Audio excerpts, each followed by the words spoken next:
Hello, everyone, and welcome back to Love's Teaching Will Travel. Today, we have a special guest with us. We have Kiersten Brown. Hello, everyone. Kiersten, can you tell us about yourself? Oh my goodness. It's always such a fun question, but also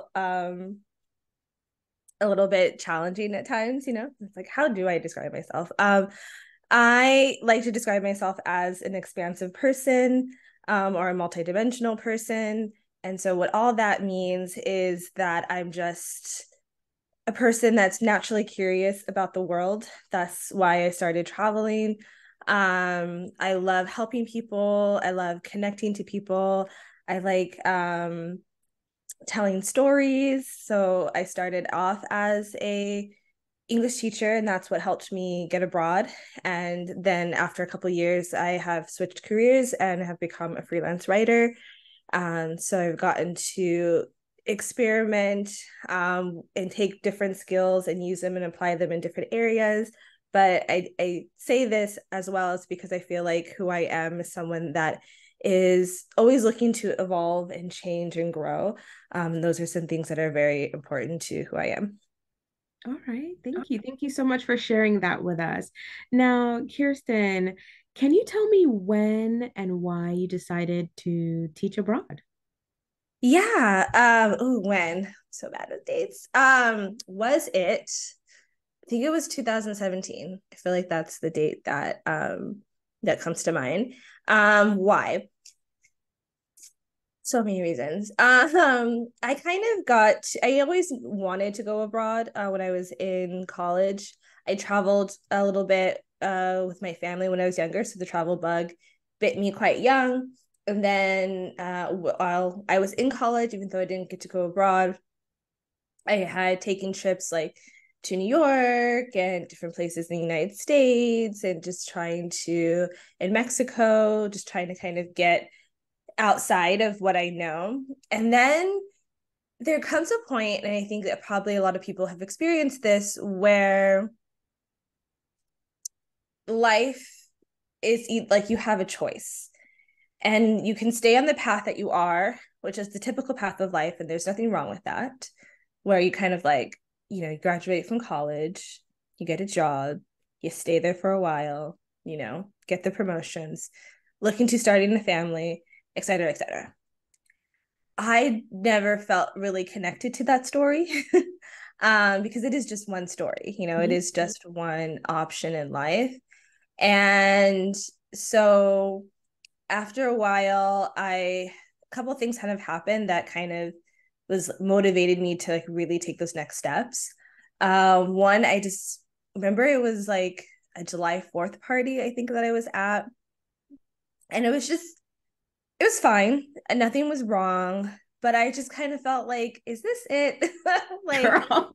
you know, like this is, we did the same thing last year, probably do the same thing again next year. Like everyone's having a good time, but it's nothing that's like fueling my soul, It's nothing that's like, oh, I'm so glad that I'm here. It's kind of just like, yeah, I'm here.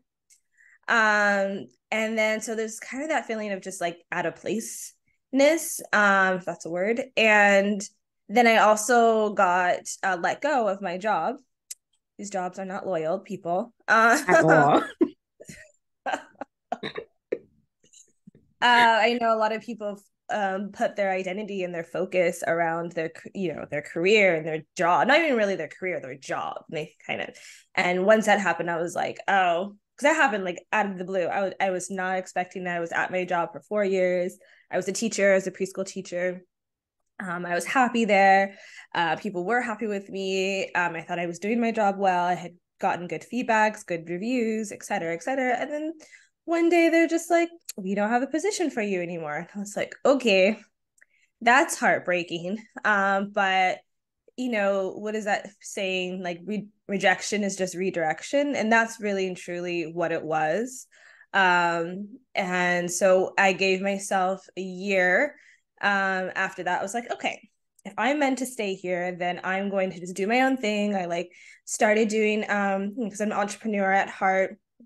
So I started this like after school program. I started working within elementary schools because I'm a dancer and like a yoga teacher. So I wanted to like incorporate more of that into inner city schools. So I was doing that and it was a lot of fun. But then, and so I like brought up this proposal to have what I was doing as like an official program in the school. And I was also like side hustling and doing like a bunch of other things too, just like trying to like, see what sticks. Like, can I plant roots here? And so I came up with this like program and then it got rejected.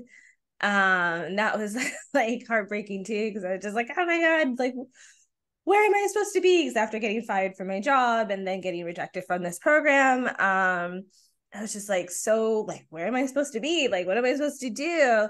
And then I was just like, you know what? It's time to go abroad. It's time to figure out. It's something I've been wanting to do. I literally at that point like had nothing holding me back because I didn't have a stable career.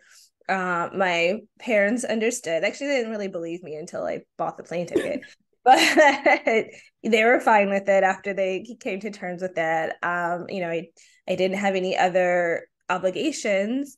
So I was just like, all right, let's go abroad and see what happens. And yeah, it's been more than 6 years now. Yeah. So Beautiful. That's beautiful.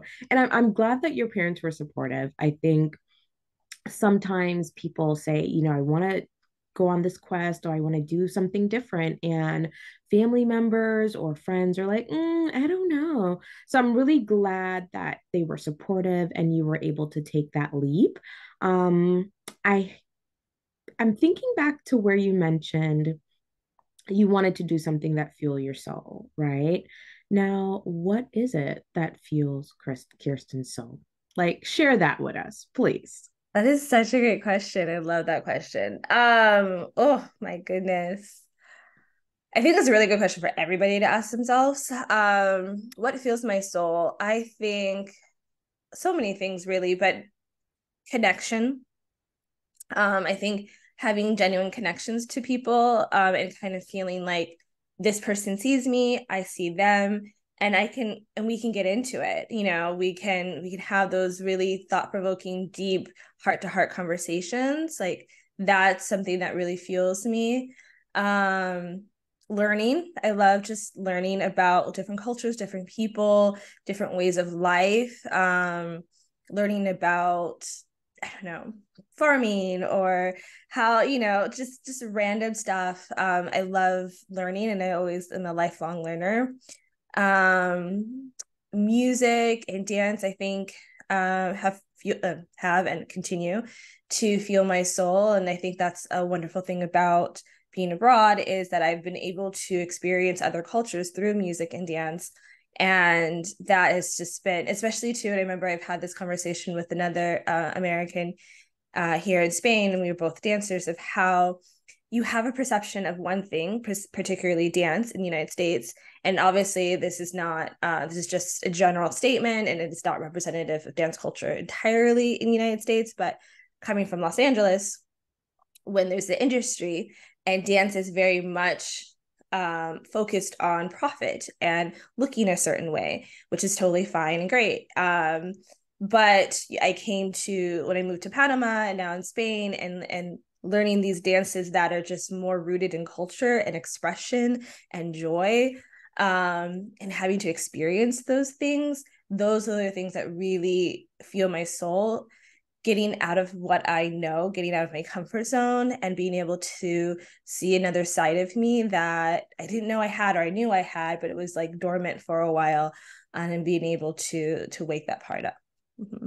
That's beautiful. That's so beautiful. And I encourage so many people to, take that leap and do something different because you don't Mm-hmm. know what that'll bring out of you, right? Sometimes we're here in our day-to-day grind and we forget those pieces of ourselves, or we don't Yeah. discover those pieces of Mm-hmm. ourselves. And I'm glad you were able to, do the things that feel right for you. And it's beautiful to watch. I love it. I love Thank it. you. Yes. Now, you mentioned Spain, right? But I know before that you landed somewhere else first. So tell us about your first experience teaching abroad and where this was. Yeah. So this is the part we're gonna get a little bit more honest, because I feel like we've painted a really great picture of uh living abroad, which is great. It's all of that is obviously very true, but there is other sides of it. I'm so glad I get to speak on that. I started in Panama. A reason why I chose Panama, I had went there before, and I just really liked it. And I wanted a place that I wanted a place that felt new, but not so foreign, like the culture. Because I grew up in California, so I grew up around a lot of Latin cultures. So Panama felt familiar, but it was still new. So I didn't feel like I was going to be like completely lost in like there was definitely culture shocks, but the culture shocks weren't so big that I kind of felt like I can't do this. So I went there. I got my teaching certificate online, which is very simple to do. And that's kind of the nice thing I think about teaching English is that you don't, some programs will require like a bachelor's, but a lot of programs won't. So you just need your like certificate and they'll hire you. So I hustled when I got to Panama. I was in the Facebook groups, I was trying to connect with people, and I found this one company, has like small English company that hired me, and it was great at first. And they paid me like kind of under the table in cash, but it was fine. But the problem with that was after a few months they stopped paying me. Like they always had some excuse of like why. And that's actually happened to me twice on my teaching English journey, of people not coming through with the payments. So it's always good to have a backup plan. Unfortunately, yeah, because unfortunately, when you go to another country, the rules and regulations are a little bit different. Not saying that it's okay for anyone to not pay you, but they can get away with it a lot easier than in the States, you know. So that one company that I work with, I finally, after I think 6 months or so, I was like, okay, I can't do this anymore. I left them and just hustled, and I talked to people. I met other teachers. So that's also the nice thing, because sometimes depending on where you are, sometimes the demand will be so high that like obviously one teacher or a few teachers can't take on all of their students and they need support. And it's also really, sometimes depending on the location, it can be hard to find like a native speaker. So talking to other teachers, they referred me to other people, other companies.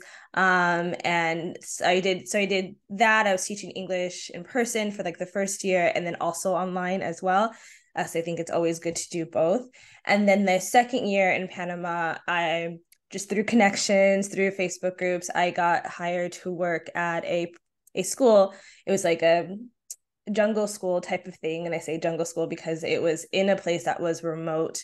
And they focused more on like natural experiences, but they wanted the school to be in English. So that was a really big adventure, moving from Panama City, where I was, to this like beach town that was kind of like out in the middle of nowhere, to work with these kids. But it was great. And it was one of the top experiences of my life, to be able to live in an environment that was completely different from what I was used to.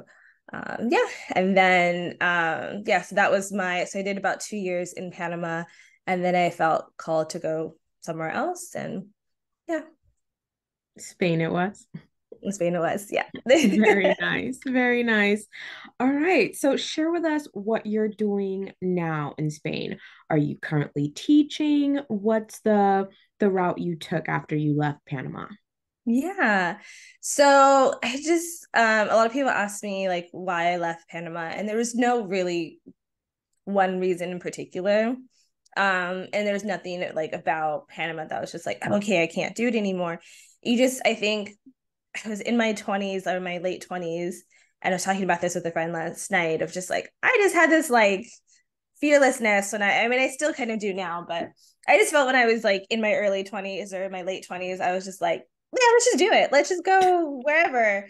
And now I'm like, let me think about it. Let me do some research. Let me. So I kind of felt like I needed to move on from Panama. I think I was like, I want to see the world. And so I randomly found, just like looking online at different like teaching boards and job boards, I found a program teaching English in Spain. And so so I signed up for that. I applied for that and I got it. And that's what brought me to Spain. And so I taught English. So I did it. So in just a little bit of background with teaching English in Spain, there are different programs. I went my first year with a private program, which cost money to apply for in the beginning. So that's if you're thinking about teaching in Spain and you want to do a private program, it will cost in the beginning. And then the second year, I found out that there was like a free government program that I could do, and I was like, oh, I'm going to do that. So I did that for 2 years. So I taught English in Spain for 3 years. And then so the thing is, there's different rules and regulations about teaching English here. And it's so silly because where I'm living now in the Andalusia region, which is the southern region of Spain, you're only through this government program, you're only allowed to teach English for 2 years. Then you have to relocate, which I think is really silly because 2 years in a place, it's like you're just getting your footing, like the first year, you're just figuring it out. Second year, you're kind of just like, you got into your groove and you made these connections with people and students, and then you got to leave. And I was just like, I really don't want to do that. So what I was doing in my second year in teaching is I started freelance writing on the side, and just like as a side hustle.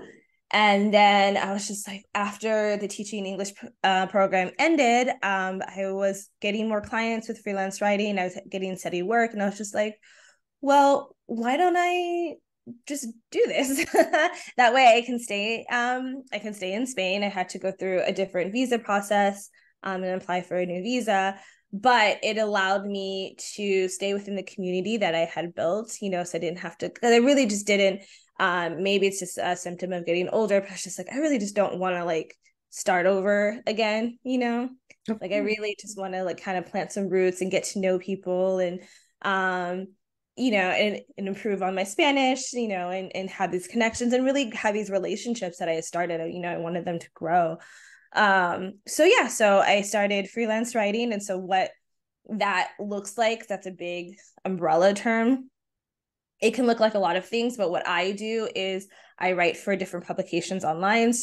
Anything from blog posts to articles to newsletters to video scripts, so pretty much any content that needs to be, so sometimes like the other title is like content writer, so any writing that goes online that people are going to see, I write so that it brings more traffic to people's websites and their businesses and things like that.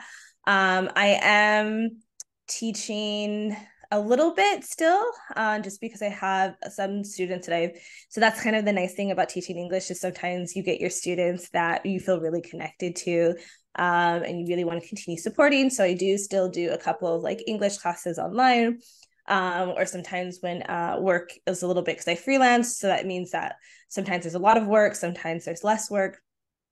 So, when there's little bits of gaps within the work, I can always just jump on back to teaching English. And then that'll kind of help even things out. And then kind of in between that, I've done some coaching, just like coaching and consultations, and I'm getting ready. I'm still putting a lot of things together, but I'm getting ready to start back with my coaching practice, kind of the things that we talked about before of, when you go abroad and you start to discover different sides of you, who you are and your authentic self, that's kind of a little bit of what my coaching is going to be focusing on, of helping people to live their lives more authentically, because I think that a lot of people are just living a life that they think they should. They're not really in touch with who they are. And so I think traveling is a great way to find that and get in touch with who your most authentic self is. You don't have to move to a different country and start all over to do that. But I think that it's important because the world needs everybody to be their most authentic self, because then you can offer your gifts to the world. And we need that. Whatever your gift might be, we need that. And that's what I'm hoping to help people find in the future. That is awesome, Kiersten. And I have another question, but just Mhm. wanted to say, hopefully you could come back for a bonus episode once things, Yeah. start moving and shaking with the coaching, and you can share Yeah. some of that with us. Yeah, I would love to. Thank Yeah. you. Thank you. Now, you mentioned you transitioned into a new visa program. So can you describe Mhm. this to us and tell us what it is called? Yes.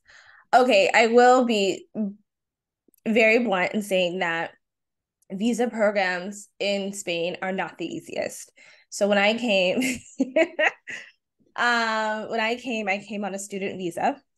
And so it's so funny, and I joke about this all the time, because the process itself in getting the student visa is not complicated. It's not like um you have to take like this rigorous test or anything. It's just a lot of paperwork.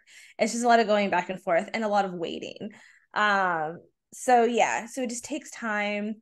So that the visa, so I got the student visa, and it's so silly because student visa will only last for the exact amount of time that you are in the program.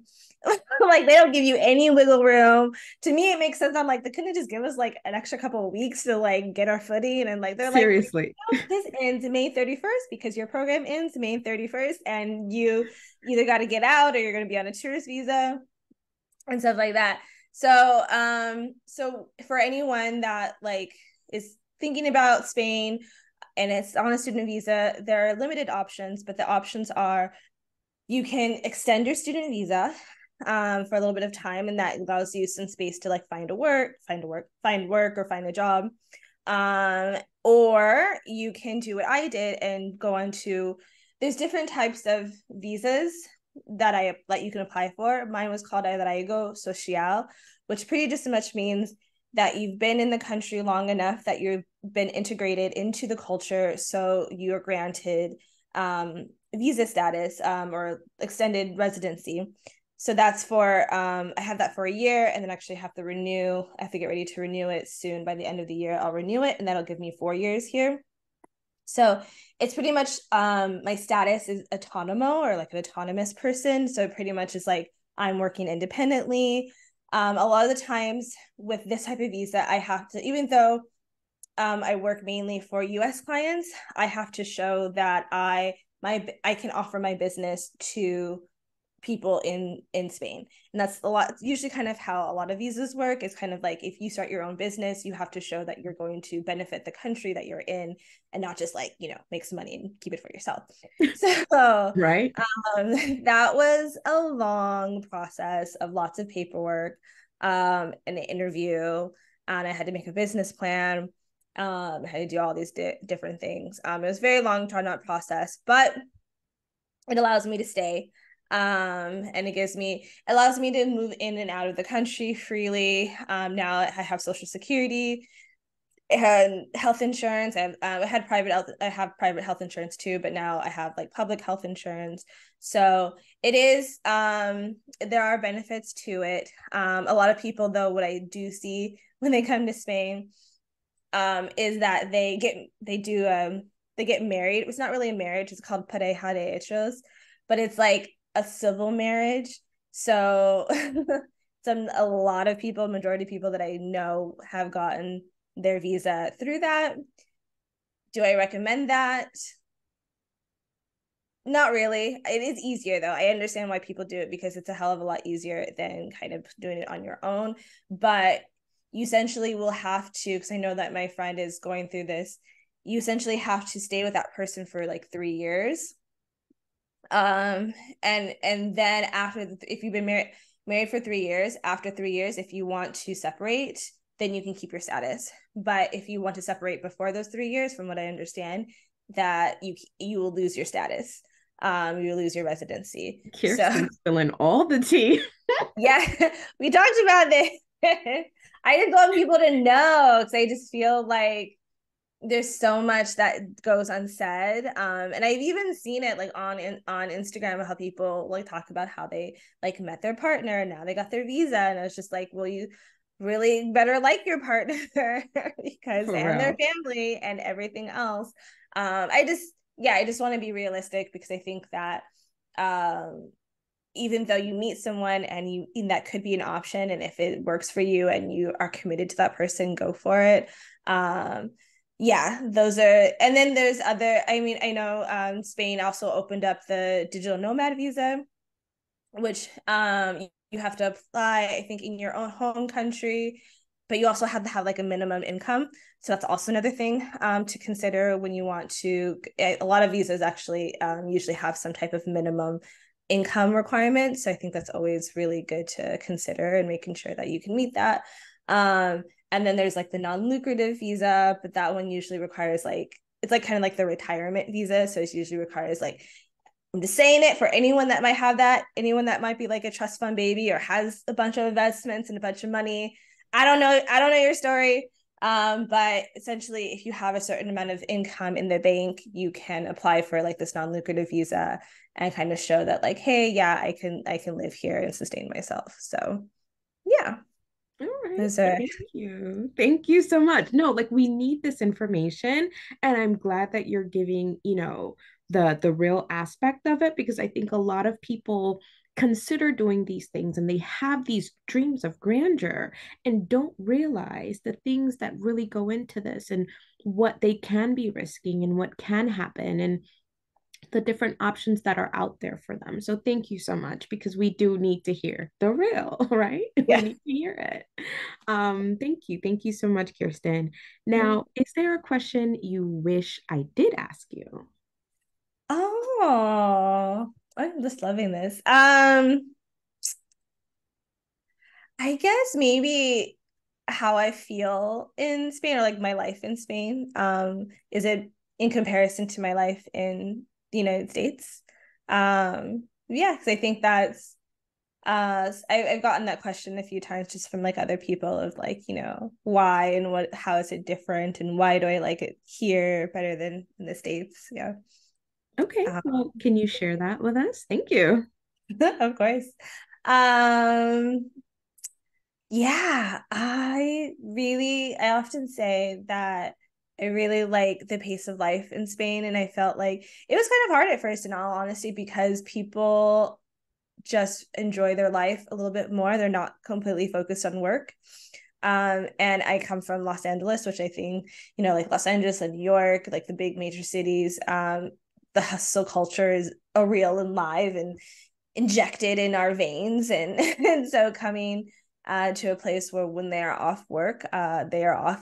And um, yeah, and kind of coming, and having like a country where in the middle of the day they close shops at 2 and they don't open those shops again until like 5, just like what?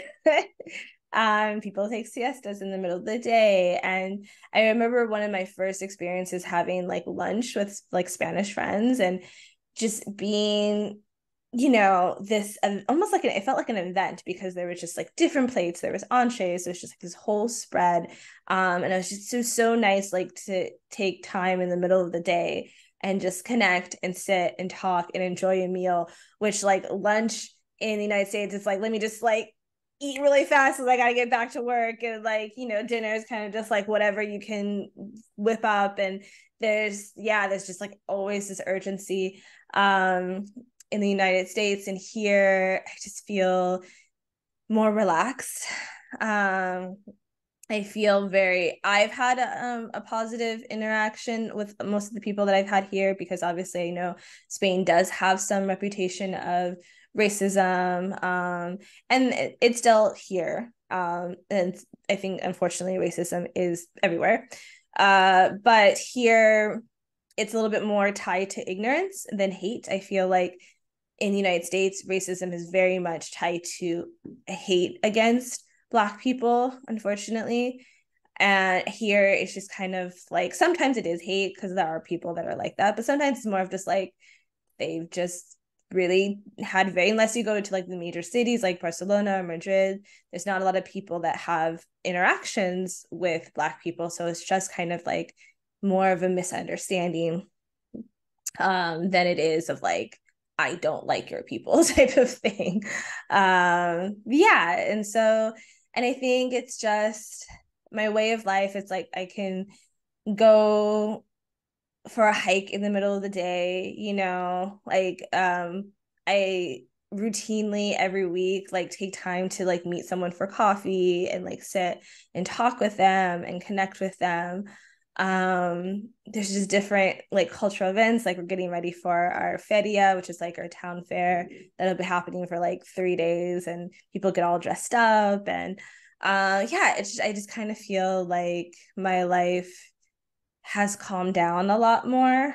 And it has allowed me to look at myself in a new way, both in a way that is empowering and also in a way that it's looking at myself of like, okay, who I was and who do I want to be now that I'm in this space. And I don't know, I feel comfortable here. Like I feel like at ease more than I did in the United States. Yeah.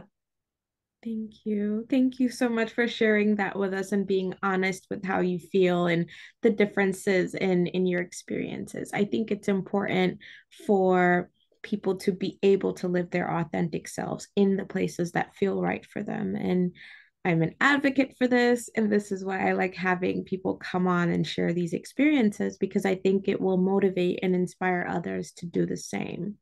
I So hope so. thank you so much, Kiersten. Yeah, of Now, course. please share with the audience where they can find you and, maybe some things that you have coming up. Yeah. Okay. The socials. What are the socials? So I'm gonna start with my website first, because I know that one. You can find me on my website, which is kikimarieb.com. Kiki spelled Kiki. And then you can find me on Instagram, KikiMarieB15. And then on YouTube as well, which is my full name, Kiersten Brown 101. So I'm on those are my socials. And I love to connect to people. So feel free to always like reach out and message me. Sometimes I like to focus on real life a little bit more than I do on the socials, but I love still connecting with people. So if you ever have questions, if anything that I said has resonated with you or you want to know more, feel free to reach out and send me a message either way. And yeah, what do I have coming up?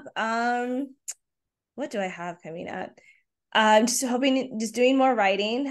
So like on my website and my social, I do share like a lot of writing. I'm starting my blog on my website. So sharing a little bit more about Madrid.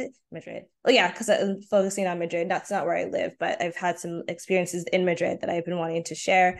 And wanting to share a little bit more about life in Spain, and not the typical, it's not going to be like the typical like things you can do, like 10 things you can do, which I think is great and helpful. I will be sharing like, spots and places to check out, but I want to share more about my experiences and the people that I've met. Like I was in Madrid and I went on a street art tour and got to meet graffiti artists and things like that. Like that, I want to share more of like the experiences that I have.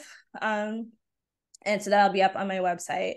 And yeah, and then I'll be starting my coaching soon. So that's coming up as well. So just a lot of writing and expressing and putting myself out there, and hopefully just trying to connect to more people. All right. Thank you. Thank you so much for joining us, Kiersten. It was fun. I hope to have you back another time. Yes. There's a lot you can share with us, and it's very inspiring. And I want, to share this with the audience. Thank So you. that is it for us today, guys. I will catch you on another episode. Bye.